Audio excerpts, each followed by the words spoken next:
We're going to talk today about what people that are in the market for buying a home, some things that you should know, all right, about buying a fixer-upper, because there are misconceptions that are out there as far as fixer-uppers, what they are and what they entail, and can you do this and can you do that, and what type of loans, and so on and so on and so forth.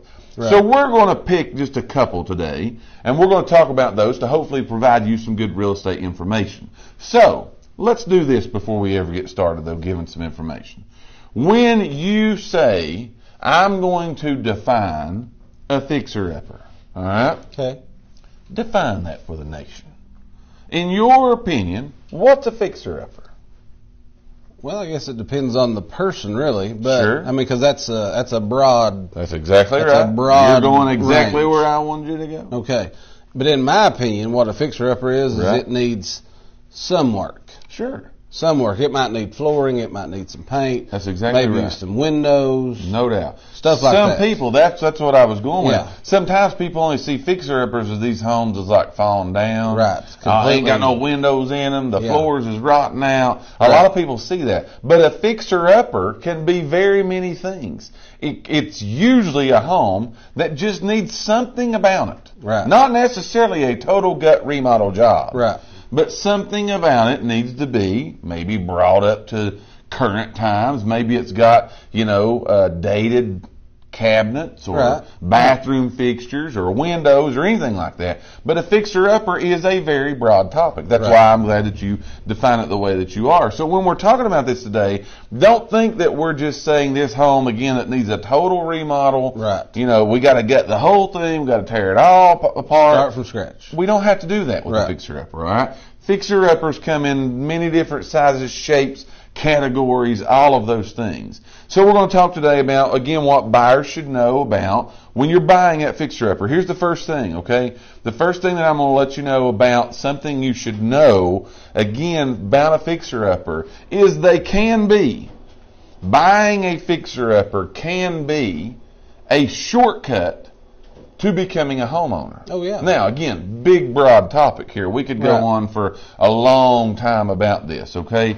But the reason that I'm saying that, why I'm saying that, is when you talk about fixer-uppers, typically, because the homeowner, the seller, they do know they need some work. Right. Typically, the reason I'm saying it can be a shortcut to home ownership is because typically those homes can be purchased at a less of a price Right. than what you would say a home that is totally fixed up, it's brought up, everything is where it is, because sellers are very well aware, my home needs some help. Right. My home needs some fixing up. So when you're looking at that as a potential buyer, if a fixer-upper is something that you could see yourself getting into, and we're going to go deeper in this here in just a little bit, but if you could see yourself, I need a particular neighborhood, I need a particular area, so on and so forth. Right. If you would begin to think, I could potentially buy a fixer-upper, you could, with the possibility of purchasing that fixer-upper, get in a neighborhood at less of a price than everybody else paid, Right. because it is a fixer-upper. Right. Would you agree? Do you see that a lot? Oh, yeah, yeah. You absolutely. see that. Yeah. Exactly. So again, you could begin. So when we say buying a fixer-upper, it can kind of be a shortcut to home ownership. Sometimes you can buy those fixer-uppers because you're purchasing at a lesser price. Your payments are going to be less. Your insurance could potentially be less. All of those things, taxes and blah, blah, blah, that we've talked about here many, many times, that shortcut can go right in because, again, you're purchasing a fixer-upper. And two, sometimes, some people don't want that challenge. No doubt. They don't want that. No so doubt. they look Yeah. right over the fixer-uppers. Absolutely. Because maybe they just want to go in and buy one that's move-in ready. Right. They don't want to go through that process. No, not at all. And again, that's why fixer-uppers aren't for everybody. Some Right. people don't want to have what you were just saying. They don't want to do that. They don't want to deal with it. They don't want to have to go in and do anything. They want to literally move in and it's good. Right. But there are opportunities, Yes. if you are willing to look at those fixer-uppers that are currently out there, because you kind of have, when you see the real estate market, you have what we're going to call, just for sake of argument here today, and for topic, we're going to have the home that is on the market right now that is completely move-in ready. You see that. All right. And you see, that's what the majority of people are going for, that home that it's perfect. I don't have to do nothing. I move my stuff in and I'm ready. Mm-hmm. Then you have a group of people that, again, are looking for fixer-uppers, but they're looking for that total remodel job. These are your investors, your flippers, those kind of people. But you have that segment that fits in between the total remodel, totally fixed up, that, again, falls into the category of a fixer-upper that may just need new carpet. Right. It may need paint. It may just need an updated kitchen. Right. It could just be the bathrooms needed updated. But it's not a total remodel job. Right. Those are the homes that, again, if you're willing to have that eye seeing what a home can be, you can sometimes pick those up for less of a price than you're going to pay for that home that is totally ready to go into, but nowhere near the work of that total remodel job. Would you agree with that? Right. I was reading here what Deanna said. She said that, where did I see that at? She said you could end up spending more money fixing it up even if the house is priced lower. That's true. Great comment. That's true. That's where you got to kind of sit down and weigh out options. That's exactly right. Yeah. So, big time comment. Before you just jump in, you might want to have somebody come out. If you're not going to do the work yourself. Absolutely. That's you might want to have somebody come out. You can get a contractor come out. 99% of the time they're going to give you a free estimate. Yes. So you can have somebody come out with you and say, okay, because again, this is just me. This is saying me.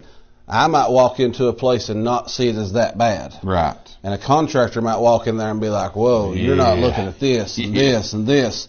So it adds up. So that's a great point, though. Right. That's something that you would definitely need to evaluate to see, what am I getting into before I jump into this? There's no doubt. And just to kind of go back on that, again, for those of you that were with us on the journey, that we went on the journey of turning this house into a home, the home up in Greenville. Again, if you've not watched that series, go back right here on our Facebook page, get into our videos. You will see as we totally remodeled a house. All right? It was a great thing. It was fun for us. It was fun for you guys. By the way, y'all picked out everything about it, but it was a good thing. But the first thing we did, literally the first thing we did, we got a home inspector and a contractor. Right. And we said, okay, here's what we're considering. Right. Go do your thing. Yeah. Let us know what you see. Let us know what needs to be done. Because again, if that's not your expertise, that point that she just gave, you can spend more than you should. Oh, yeah. Can be done very, very quickly if you don't see know that what happen. to look for. You'll see that happen quite a bit. Yes. For people who don't go about it the right way. That's exactly right. That's exactly right. So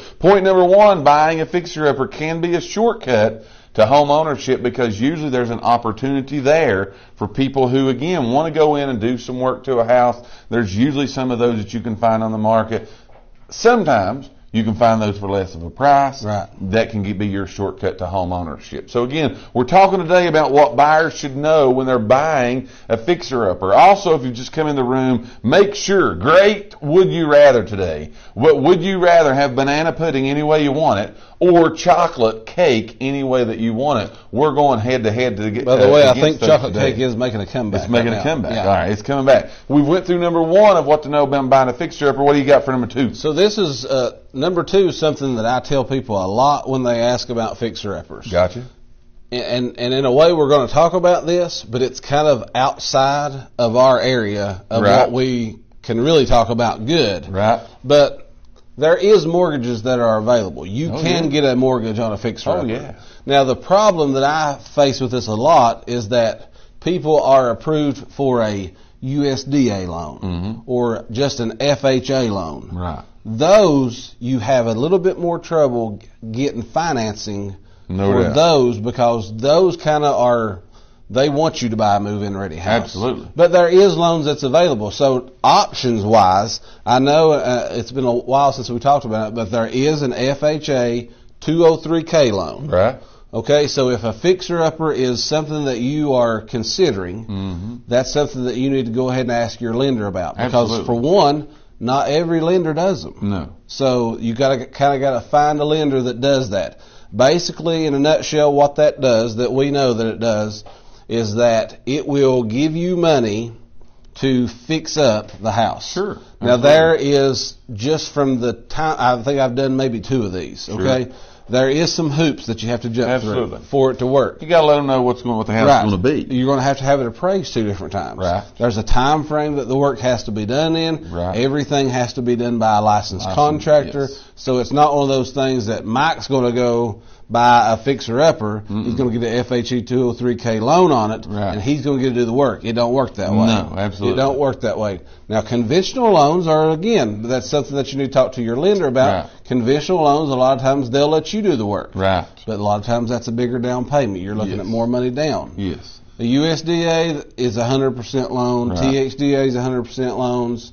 FHA is a 3.5% down loan. But again, when you go the 203K route, it changes some things that I don't really know to talk about. Sure. But again, just know there is loans available. So it ain't like a lot of times people think, oh, when I'm buying a fixer-up, I'm going to go pay cash. Absolutely. That's the point of the whole right. thing. Yeah. Right. There are financing options that are available out there. Now, as we have discussed many times on this show, when it comes to financing, and it just holds so true, there are different options for different people. Not that anything crazy is going on, but because everybody's credit profile is different. Right. So again, there are options that are out there available, but there is this big misconception, false information that is out there that, oh, you got to pay cash for fixer-uppers. Right. No, you don't. No. You can potentially be able to get different types of. There are different products.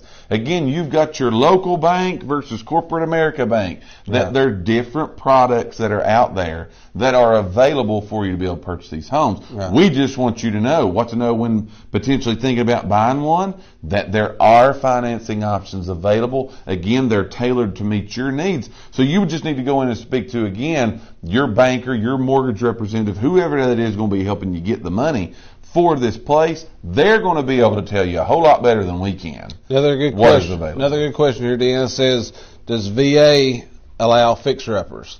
Again, I think it depends on, because even at that, VA lenders do different things. Mm-hmm. So there is, I think, it's called a VA renovation loan. There is. So I don't know if the lender that you're dealing with does that. Right. That's a question that you can ask whoever your lender is, and then again they might be able to direct you, and even Google it. I would Google it to see, but from what we've been told, I've personally never seen nobody do one. Right. But I have heard there is a VA renovation loan. Yeah.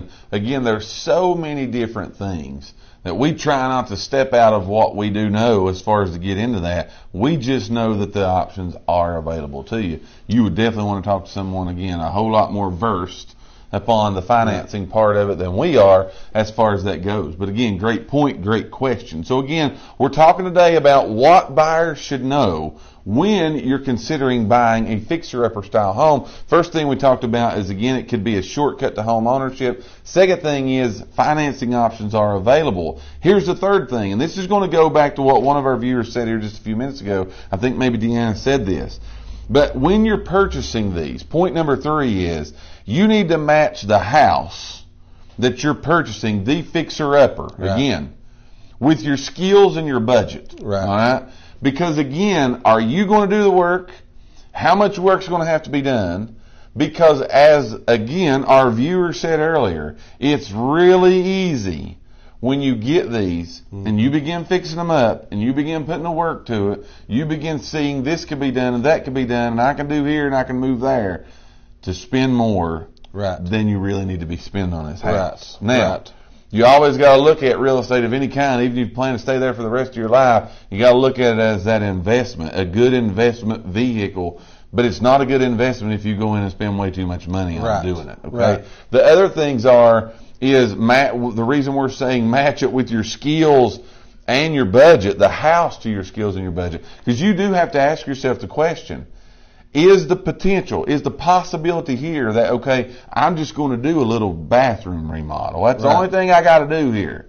And when you do that little bathroom remodel, it turns into a bigger job. Right. If that bathroom remodel turns into a bigger job, do you need someone else that you're going to have to pay to come in? That's where the money usually gets thrown at these things. Mm-hmm. And again, that you go too much. You spend too much. So when you're looking at this, when you're looking at these homes, match them with your skills and your budget. Now, that's not saying if you can't do the work, you can't buy the house. Right. No, if you can pay the man to do the work, right. the woman to do the work in the house, do it. Go for it. Right. But you got to know, here's my plan. Right. This is what I'm going to do. Here's how I'm going to accomplish the goals that I have for this house, is by either hiring it out, or you know what, if I got to kick the whole back wall out and fix it back, I can do it. Right. If I was looking at a fixer-upper, the only thing I could do is power wash sidewalks off. All right? I would have to hire out any other the work done. Right. So I'm going to know that going in. I'm right. not the fixer-upper handy person type, so I got to get all that done. Right. If you're watching us today and you can do a lot of that, that's just better off for you. Right. But again, the third thing you need to be aware of, match your skills and your budget with the house. Make sure all of those things match up. Right. Anything to add to that? No. Gotcha. What do you got for number 4? So number 4 is if all these match up, right. okay, you can do the work, or you can afford to hire it out, or you can get the loan. Mm-hmm. Honestly, that's kind of the perfect case scenario. Oh, yeah. Is that you're going to be getting the house, that you're not buying something that someone else is in already. Absolutely. You get to go in and you get to kind of make it yours. So you're going to go in and put your touches on it. There's a sentimental moment coming up here. You're going to put your stuff in it. It's going to be the day you cry. Yeah. So you get to put all your stuff in there. You get to put what you want. So again, the reward is really high. Big time. Again, you get to feel like you kind of, even though you might not have built that house from the ground up. Absolutely. You've now got that, like he just said, that sentimental connection to where There's you've no doubt. got to watch the progress. And you got to pick out what went in there. You got to pick out the paint colors. You got to rearrange that bathroom. Absolutely. You got to do that, so that house will mean a whole lot more to you. There's no doubt. And a quick little story about that. You know, when we were doing the house up in Greenville, turning the house into a home, there's no doubt. Because what was it? About 3 months, 4 months, something like that. We was up there, not every single day, you more than me. But again, we was like up there just, we'd never done the whole flip job and fix it up. But there is no doubt. There was an emotional connection. Oh, yeah. That came down, man, when it was time. It was over. Like, we're done. Right, yeah. And you didn't understand. But again, as far as that being, though, could you imagine how great that would have felt had you known that this is my home? Yeah. This is so that would be really cool. So again, you are able to go in, totally put all your, efforts and energy into making this house what you want it to be. And again, you're creating that home that again is 100% unique to you. If you have a house now and you live in it, and you've just done little projects yourself. If you've painted the living room, if you've painted a bathroom, if you've changed out a vanity light, anything like that, you have that proud moment. No doubt. You have that where you're like, hey, I've done that. That's exactly right. So again, if all that kind of matches up, and you get to do that with a whole house, right. Yeah, it's pretty cool. Yeah. It's pretty cool. So again, that is today's real estate portion of the show. What you need to know, what buyers need to know, should they be looking to buy a fixer-upper style home. Hopefully we've gave you some relevant information.